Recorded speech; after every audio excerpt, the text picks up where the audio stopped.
Hi and welcome to Tengi Reviews The Twilight Zone. I'm Tengi and today we are up to episode 3, Mr. Denton on Doomsday. Mr. Denton on Doomsday was written by Rod Serling and directed by Alan Reisner. The plot: a world-weary and alcoholic former gunfighter, Mr. Denton, is given a gun and a magic potion to restore his sharpshooting skills by the mysterious Mr. Henry Fate. But of course, in the Twilight Zone, there's always a catch. Points of interest in this episode. This episode is a Western, another great example of the kind of genre hopping that's possible in an anthology series like this. And let's not forget how popular Westerns were back then. They were huge. Very strong opening to this one. Dan Duryea, from his first moments on screen, is instantly sympathetic as the battered alcoholic ex-gunfighter. The level of raw, desperate emotion shown by Duryea is really confronting and very moving. And Martin Landau is super menacing and sadistic as a classic Western-style man in black looking for someone to bully. This is a very poignant and sympathetic portrayal of alcoholism, and this feels a bit unusual.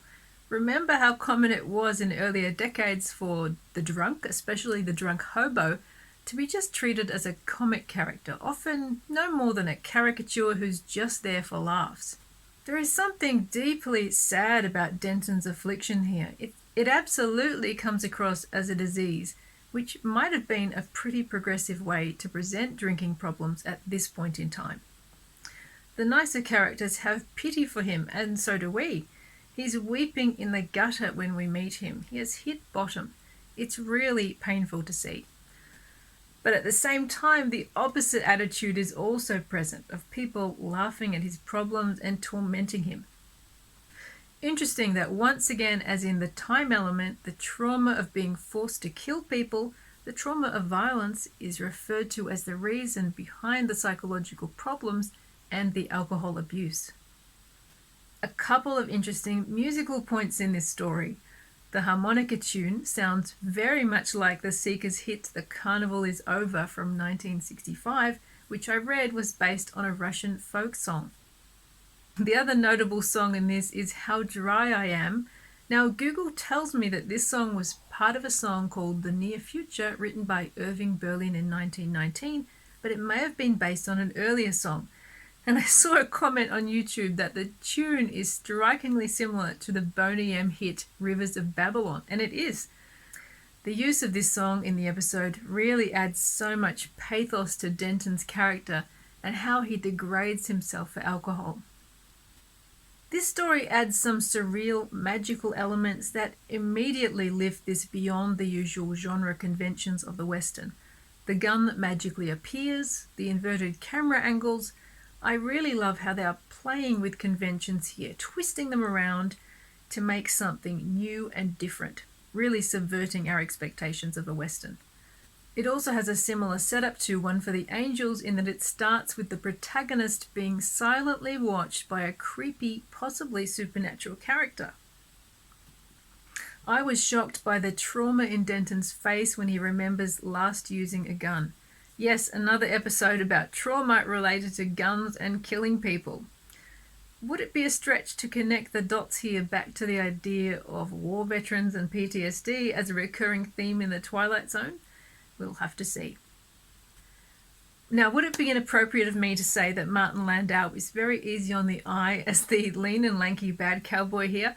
At the same time, he is pretty scary as the deranged town bully.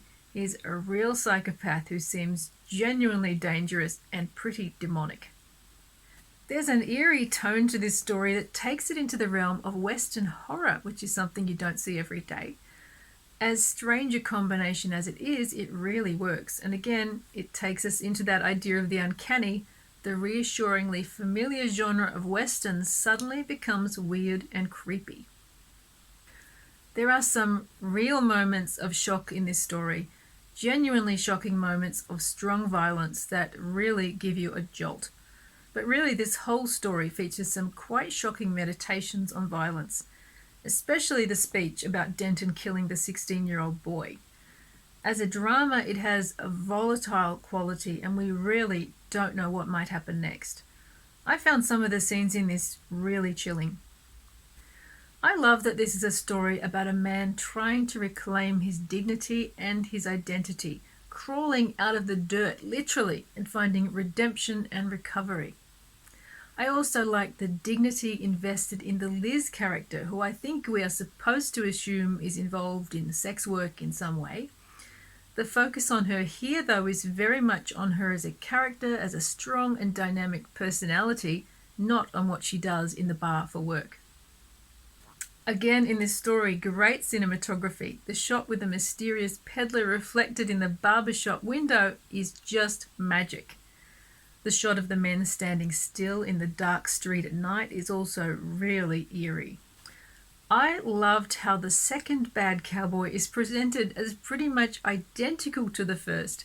Their outfits look identical. They are like clones, and I feel that there is an interesting point being made here about a certain type of man who thinks he has to establish his identity, his masculine credentials, through performing a stereotype of masculinity. And that is very much a stereotype centered around violence. It even comes with its own costume here. It's like they have no real identity of their own. All they can muster is an outfit, a borrowed attitude, the same lethal pantomime of violence they have seen other men enact. They're playing a game of conformity, following a specific set of conventions, even while they see themselves as maverick outlaws. I felt the point being made here is that these characters lack personal authenticity, or they are hiding whatever individuality they really have to fit this stereotype. Now, spoiler alert, the twist in this story that the magic potion the peddler gives to Denton, he has also given to Denton's new challenger, results in both men being identically wounded in the hands, and both being effectively disarmed in more ways than one. The story's resolution, taking the men out of the cycle of violence, feels like a pretty radical one in this genre. We've both been blessed, says Denton at the end. Unable to fire a gun again, they don't have to participate in this pointless competition of violence anymore. This story does seem like a meditation on violence and its role in social ideas about what it means to be a man.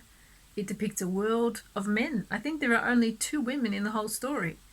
The women in this story are categorically outside of this arena of violence, and the violence has no motivation to it other than the desire to claw your way to the top of the male hierarchy by being the most effective killer. It's competitive violence. They're killing each other purely for status, and it is a competition where the stakes are lethal. The psychological consequences of living like this are immense. This is the explicit cause of Denton's broken psychological state when we first meet him.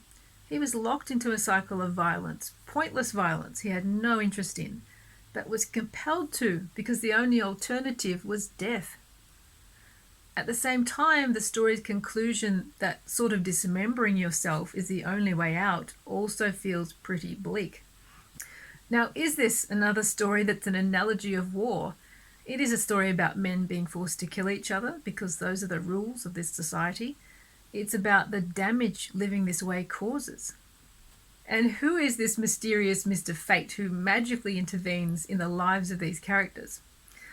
Clearly, he's meant to be fate itself. He is an intriguing figure surrounded by intriguingly unanswered questions. All of this just adds to the eerily unsettling tone of this story. One theme that is emerging so far for me in the Twilight Zone is the idea of people caught up in systems that they can't succeed in, whether that is war or a society that demands success in financial terms or a world ruled by a hierarchy of violence. A lot of these stories do seem to be contending with the pain of failure as almost inevitable, and people trying to salvage something out of that sense of failure. I really like this perspective, and I think most of us would find it all too relatable. Most of us aren't great or famous or rich. These are stories about people like us who are struggling. The cast and crew. Alan Reisner, who directed this episode, was also the director of The Time Element, the teleplay that got the Twilight Zone series commissioned. Dan Duryea is really outstanding in this role. He is tragic, haunted, so damaged, but desperate to find some way out. His face is just mesmerizing to watch, and this is as fine a performance as you could ask for in a 30-minute drama or even a feature film. Dan Duryea had a fantastic career in films and TV spanning many years. Personally, I love his film noir roles in Scarlet Street, The Woman in the Window, and Black Angel best, and some of these I've reviewed before on this channel. Black Angel is another film in which Duryea played an alcoholic to great dramatic effect. Martin Landau was also great in this. It's just a pity his role wasn't longer. He also appears in 2 Twilight Zone episodes. Jean Cooper is best known for her extremely long-running role in the US soap The Young and the Restless, and she was also the mother of actor Corbin Bernsen. I loved her fierceness and strength in her role as the barmaid Liz. Again, this feels unusual for the Western genre. She's not just a pretty face and a sexy outfit behind the bar. She is arrestingly intelligent and an active force in this drama. Tough and confrontational. Great character, beautifully played. Doug McClure, who plays Pete Grant, is most famous for his role in the Western series The Virginian, in which he starred for 9 years, and he is said to be part of the inspiration for The Simpsons character Troy McClure. In summary, I really like this episode and its themes. It really does feel like a slap in the face designed to shake you out of your acceptance of a cycle of pointless violence. Whether that's just the idea of violence in a Western genre or something bigger, I guess, is up to you. It takes this popular archetype of the gunfighter, whether he represents other kinds of gunfighters like soldiers or not, and just makes you look at it and really think about what it means and what it costs. This one left me with a lot to chew over. Is the only way out of violence to drink yourself into oblivion or to injure yourself so you can't compete anymore? The cost of being part of this sort of male hierarchy is, I think, the most lasting impression this episode left with me. In the end, they are helped to just step out of it. They don't have to kill each other for no reason anymore. The young gunslinging Pete Grant looks like a hurt child at the end of this. He's shocked that he can't play the game he's dressed up to play. But, as Serling's narration tells us, Pete Grant has really been saved. This is a really thought-provoking episode that tackles some weighty issues, and the central performance by Dan Duryea alone is worth the price of admission. If you have any thoughts on Mr. Denton on Doomsday, please share them down below in the comments. Like and subscribe for more Twilight Zone reviews and other weird film fun. Thank you so much for watching today. I'll see you next time for episode 4, The 16mm Shrine. I'll see you then. Bye.